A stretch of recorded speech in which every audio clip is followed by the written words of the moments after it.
The Great Hall of the Galactic Council had never been so quiet.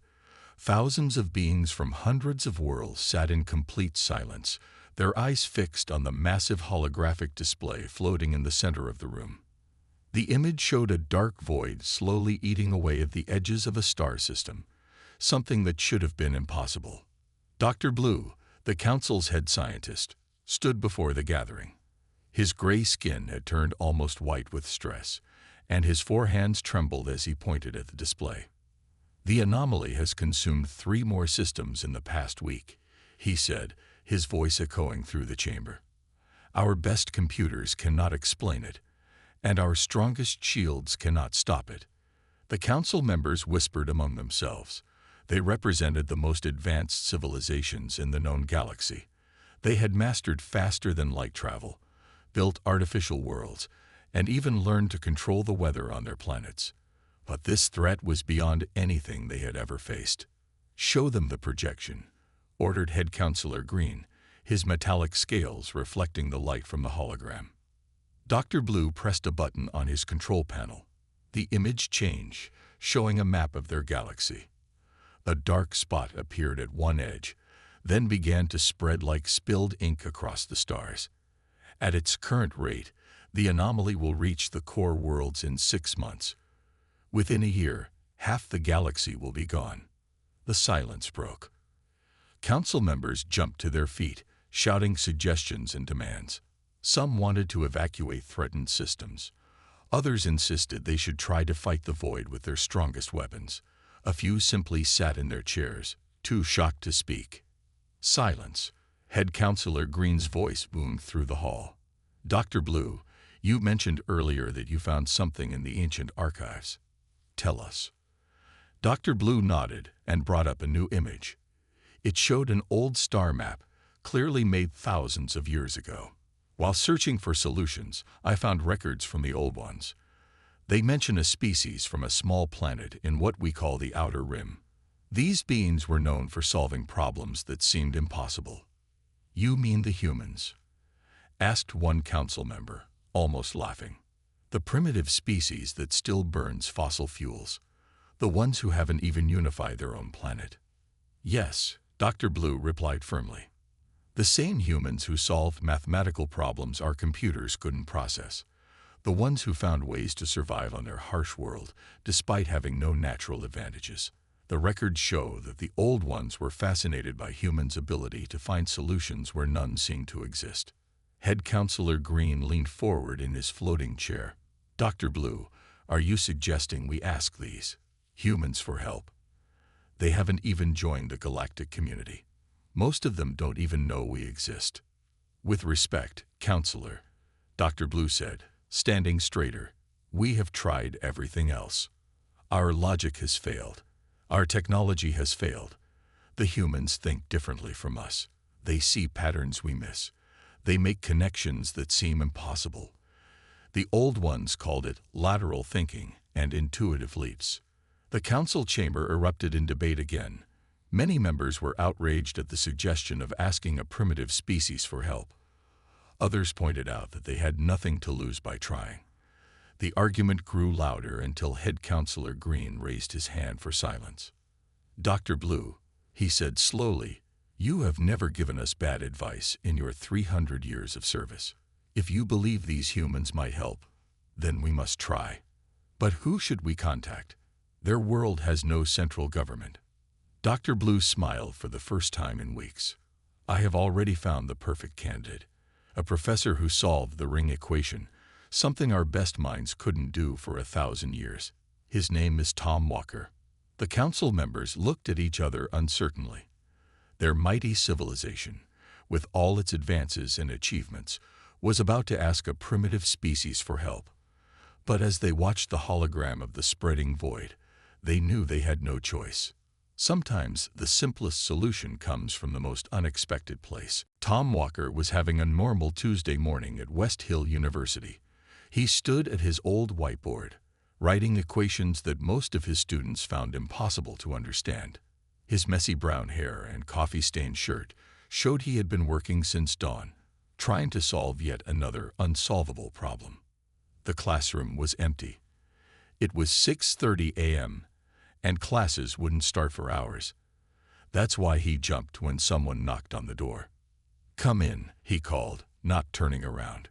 He expected the cleaning staff, or maybe an eager student.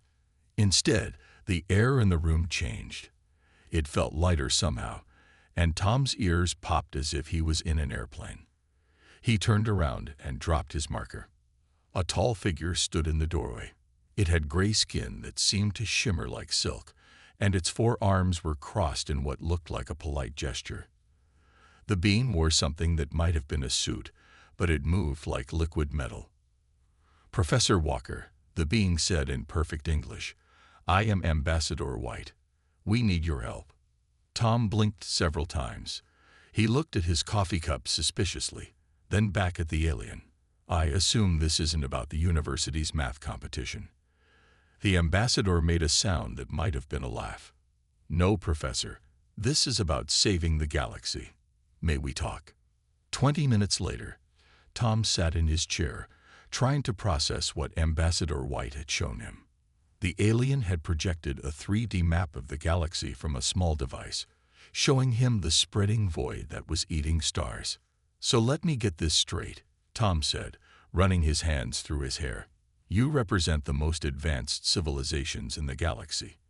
You have faster-than-light travel, AI that can think faster than 1,000,000 computers, and technology that can build planets. But you can't solve this problem." "Correct," White replied. "We have tried every logical approach, every simulation, every known scientific principle. Nothing works." Tom stood up and walked to his whiteboard. He looked at the equations he'd been working on earlier. Simple things compared to what the ambassador was talking about. But something was nagging at his mind. "You know," he said slowly, "sometimes when I can't solve a problem, I call my research partner, Kate. She looks at things differently. She sees patterns I miss because I'm too focused on the right way to solve things. This Kate, she is another human scientist. Well, she's a physicist who spends her weekends painting and playing jazz. Says it helps her think better." Tom pulled out his phone. "Mind if I call her?" The ambassador gestured agreement with 2 of its arms while taking notes with a third.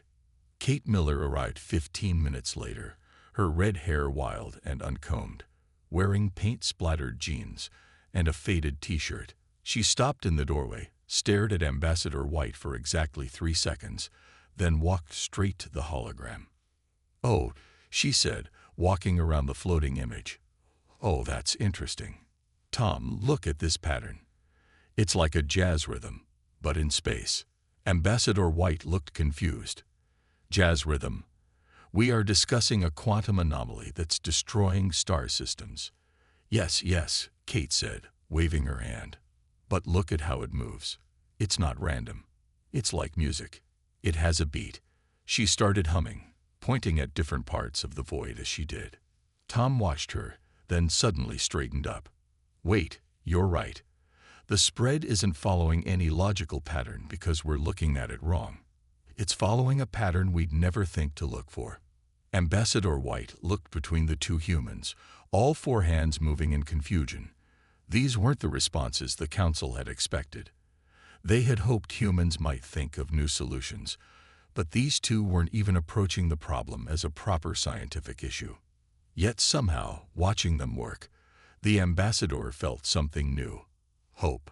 "Professor Walker, Dr. Miller," White said formally, "would you be willing to present your unique perspective to the Galactic Council?"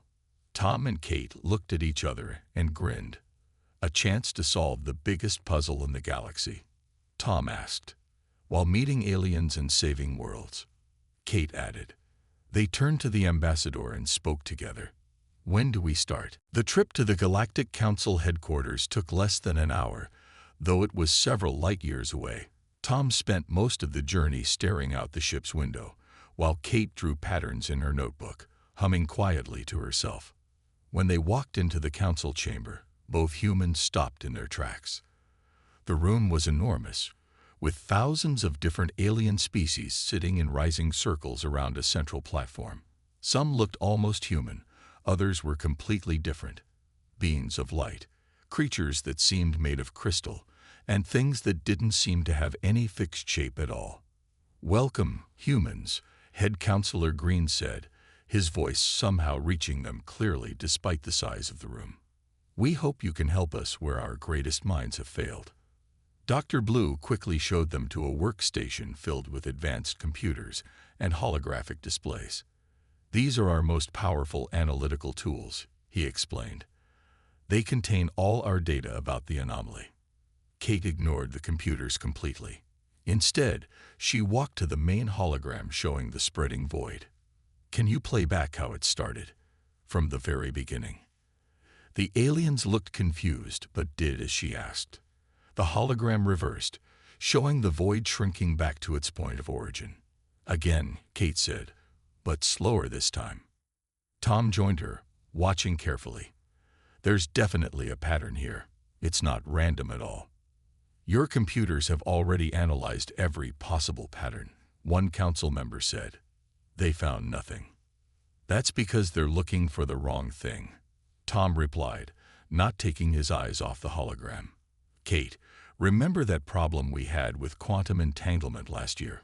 How the particles seemed to be moving randomly until we realized they were following music theory instead of physics?" Kate snapped her fingers. "Yes, and everyone said we were crazy until it worked." She turned to Dr. Blue. "Can your computers show us the quantum readings from the void's edge, but display them as sound waves instead of data?" The aliens muttered among themselves, but Dr. Blue adjusted the controls. Suddenly, a strange melody filled the room. It was beautiful but somehow wrong, like a song being played backwards. "It's a message," Kate whispered. "Or maybe a key." Tom was already writing equations on a datapad. "The void isn't destroying things," he said excitedly. "It's more like it's reading them, converting them into something else." "Impossible," several council members said at once. Their AI systems had analyzed the data thousands of times. How could these primitive humans see something they had missed? But Kate and Tom weren't listening to the protests. They worked together in what seemed like chaos to the watching aliens. Kate would hum a part of the void song. Then Tom would write an equation. Tom would point out a pattern, and Kate would draw something that looked more like art than science. "Look," Tom finally said, pointing to his calculations. "The void isn't random. It's following rules, just not the kind of rules we usually see in physics." Kate nodded eagerly. "It's like, imagine if you tried to read a book by looking at each letter separately. You'd miss the words, the sentences, the story. Everyone's been looking at each piece of this thing separately, but it's all connected. It's telling us something." The council chamber erupted in discussion. Some members argued that this was nonsense, that science couldn't work this way. Others pointed out that nothing else had worked so far. Head Counselor Green raised his hands for silence. "Dr. Blue, what do you think of their theory?" The chief scientist looked at the humans' work. Their methods made no sense to him, but "the math is solid," he said slowly. "Even though they reached it in a very unusual way, I think they might be onto something." "Then we should continue this line of investigation," Green decided. "Though I must ask, what made you think to approach the problem this way?" Tom and Kate looked at each other and shrugged. "Because that's what humans do," Kate said simply. "When something doesn't make sense, we try to find the sense in the nonsense." The council members might not have understood this answer, but they couldn't argue with results. For the first time since the crisis began, they had a new direction to explore. The humans had brought something that all the advanced technology in the galaxy couldn't provide. A new way of seeing. For 3 days, Tom and Kate worked almost non-stop in the council's main research lab. The walls were covered with their notes, a strange mix of complex equations and what looked like music sheets. Dr. Blue had given up trying to understand their method, but he couldn't deny they were making progress. "Look at this," Kate said, pointing to a hologram of an affected star system. She was drinking her 10th cup of coffee, which the aliens had learned to synthesize after seeing how much it helped the humans think. Every system the void touches follows the same pattern. It's like someone playing the same song over and over, but getting it wrong each time. Tom nodded, his tired eyes fixed on the data scrolling across his screen. And look at the quantum signatures. They're not natural. Natural quantum events are random. But these, he waved at Dr. Blue. Can you show us the oldest affected system again? The hologram changed, showing the first star system that had been consumed. Kate started humming along with the quantum readings, then suddenly stopped. Tom, she said slowly, what if this isn't an anomaly at all? What if someone made this? The room went silent. Dr. Blue's gray skin turned slightly purple, the alien equivalent of going pale. That's impossible. No civilization has that kind of technology. Even the old ones couldn't affect quantum fields on this scale. Maybe not now, Tom said, getting excited. But what about before? Way before. He grabbed a datapad and started writing rapidly. Look at the pattern. It's not destroying things, it's trying to transform them, like it's trying to change the basic rules of how matter works in that space. Kate snapped her fingers. Yes, it's like someone was trying to rewrite the laws of physics themselves. But something went wrong. A failed experiment, Tom whispered, from some ancient civilization we don't even know about. Dr. Blue shook his head. The Council will never accept this. We have records going back millions of years. If such a civilization existed, we would know about it. Would you? Kate asked, raising an eyebrow. How many civilizations disappear without a trace? On Earth, we keep finding ruins of cities we never knew existed. Entire cultures that were lost to time. Tom was already pulling up more data.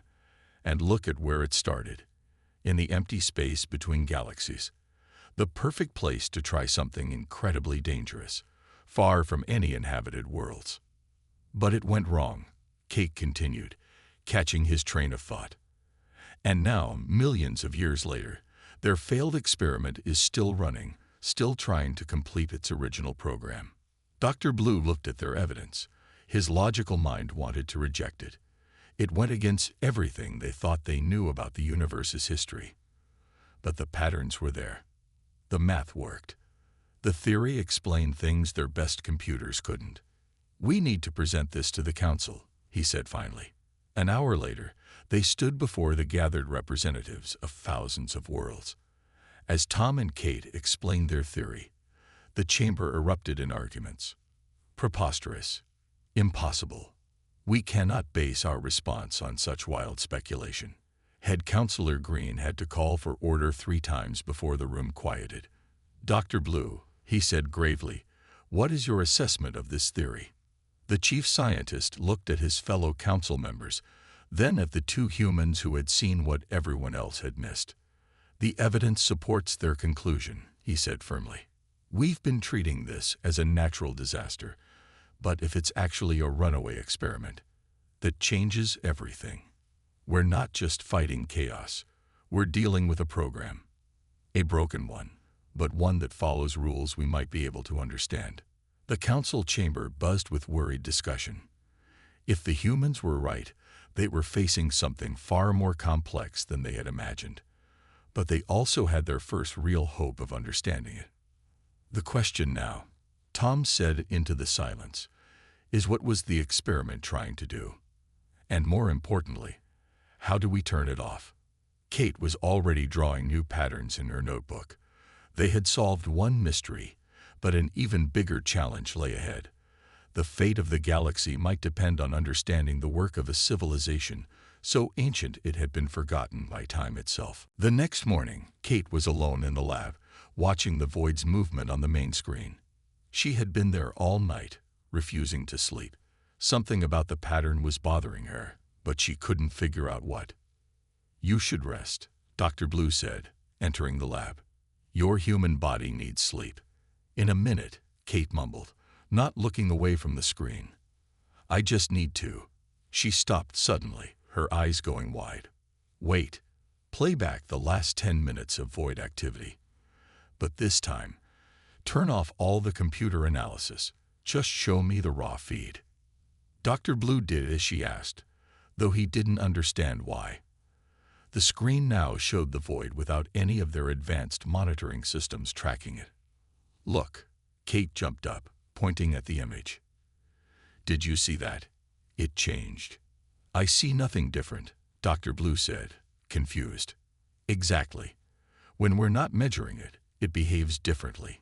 Kate was practically bouncing with excitement. She grabbed her communicator. Tom, get down here now. Bring coffee. 10 minutes later, Tom stood with them, watching the void with and without computer analysis. His eyes widened as he understood what Kate had found. It's like the quantum observer effect, he said, running his hands through his messy hair. The act of measuring something changes how it behaves, but this is on a massive scale. Dr. Blue looked between them. Are you suggesting our attempts to study the anomaly are affecting it? Not just affecting it, Kate said. I think our observations are making it stronger. All those advanced sensors, all those quantum measurements, they're feeding it somehow. Tom was already working on calculations. The original experiment, whatever it was, must have been designed to respond to conscious observation. But your automated systems, they're too perfect, too logical. They're like a feedback loop, making the program run faster and faster. Dr. Blue's extra hands were all moving nervously. But we can't fight something we can't observe. Maybe we can, Kate said slowly. But not with machines. Look what happens when I just watch it. Without any sensors. She pointed at the screen, where the void's edge seemed to pulse differently. Tom snapped his fingers. Human consciousness. It's messy, emotional, illogical. Everything your AI systems aren't. Maybe that's what we need. They brought their discovery to the council immediately. The reaction was predictable. You want us to turn off our monitoring systems? One member asked in horror. Rely on primitive human observation. Not just observation, Tom explained. We think human consciousness itself might be the key. Our brains don't work like your computers. We're unpredictable, creative, chaotic, Kate added with a smile. In a good way. Head Counselor Green leaned forward. Dr. Blue, is this possible? The chief scientist looked at his data tablets, then set them down. The humans have been right so far. And he hesitated. I've noticed something. When they work on problems, they don't follow logical patterns. They make intuitive leaps. They find connections where our systems see nothing. Maybe that's exactly what we need. The council chamber erupted in debate. Turn off their advanced systems. Rely on human minds. It went against everything they believed in. But as they argued, Kate walked to the main hologram. She stood there, just watching the void with her naked eyes. And slowly, people began to notice something. Where she looked, the void's movement seemed to hesitate. The ancient civilization that created this, she said quietly, but somehow everyone heard her. They couldn't have been completely different from humans. They tried to change the basic rules of the universe.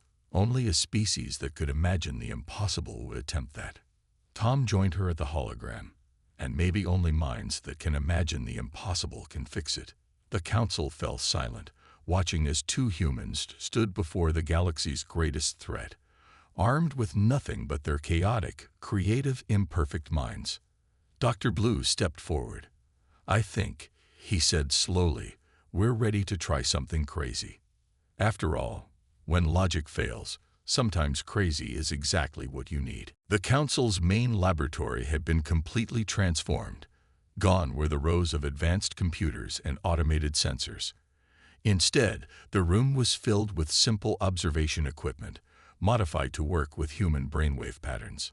This is either brilliant or completely insane, Dr. Blue said, watching as Tom adjusted the last connector. On Earth, those often turn out to be the same thing, Kate replied with a grin. She was sitting in what looked like a modified dentist's chair, with sensors attached to her temples. Some of our best discoveries happened because someone tried something that seemed crazy. The plan was simple, even if the science behind it wasn't. They would connect human observers directly to the Council's quantum detection grid, using human consciousness instead of AI to monitor and interact with the void. But first, they had to test it.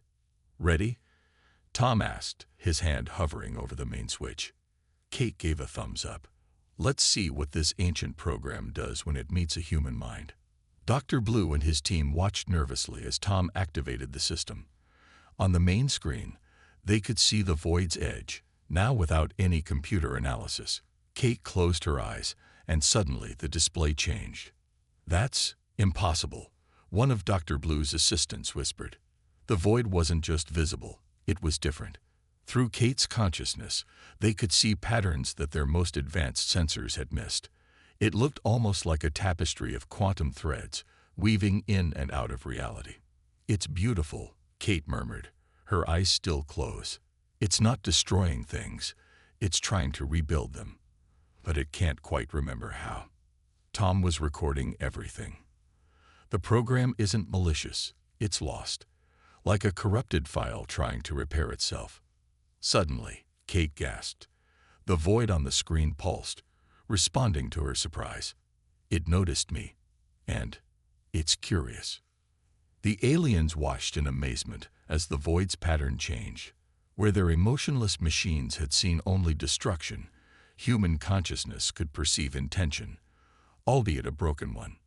"We need more observers," Tom announced. "Different human minds will see different patterns. We need to see it from multiple perspectives."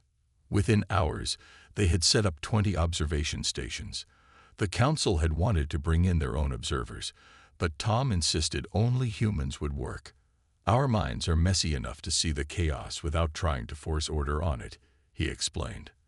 The human observers came from all walks of life. Scientists, artists, musicians, writers. Each one saw something slightly different in the void's pattern. A musician heard melodies in the quantum fluctuations. An artist saw colors in the energy waves. A mathematician found equations in the chaos. "Look at this," Tom said, pointing to their combined observations. "When we put all their perspectives together." "It's a map," Dr. Blue finished, his four hands moving in excitement. "A map of what the program was supposed to do."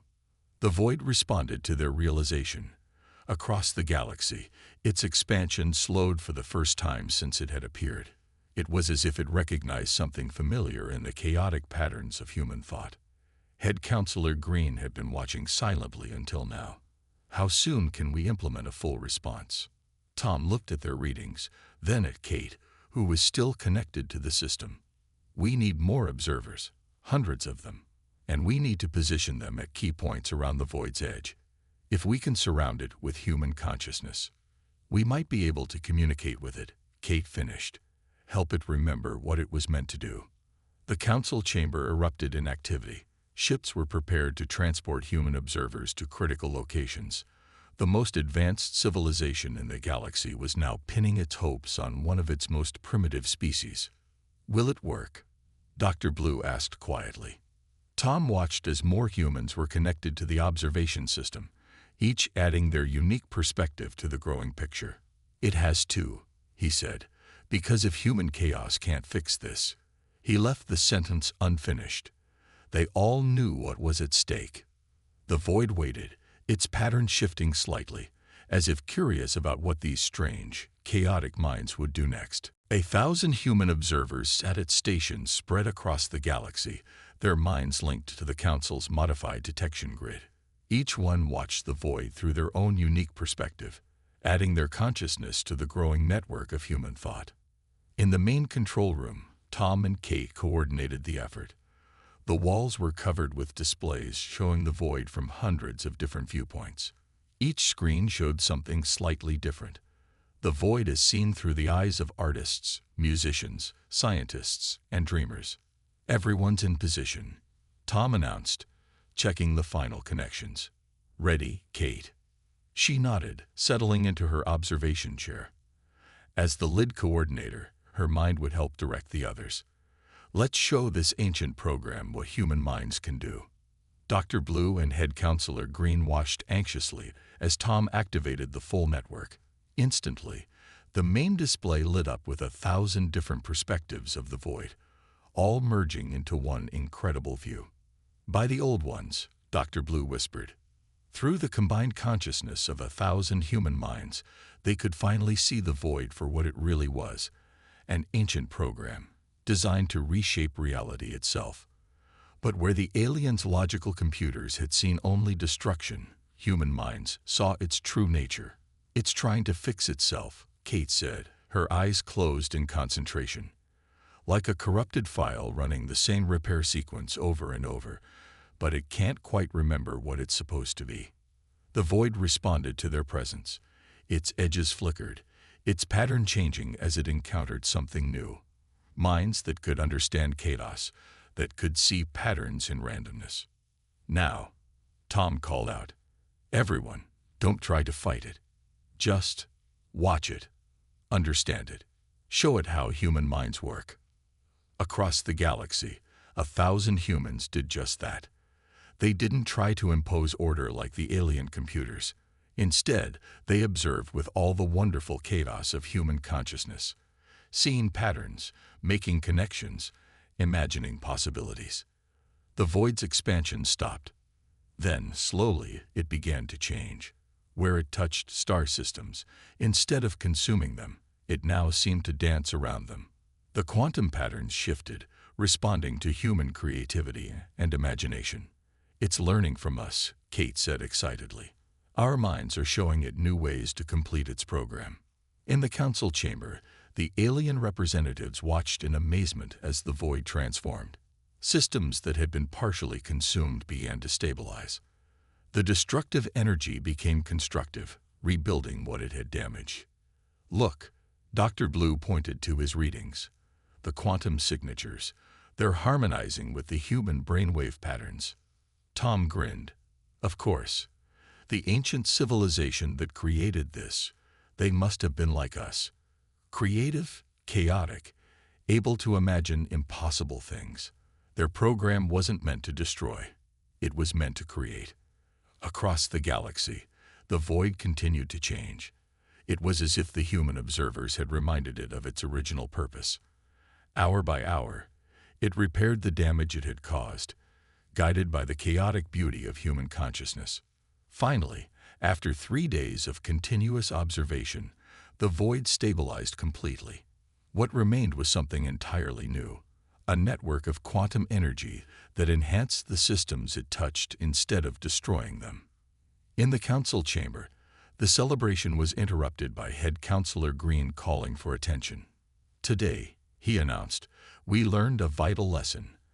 Our advanced technology, our perfect logic, these are not always the answer. Sometimes we need chaos to find order.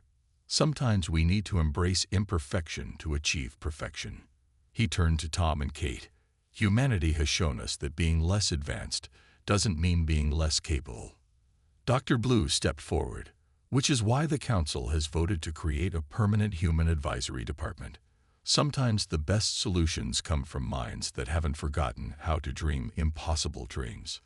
Tom and Kate looked at each other and smiled.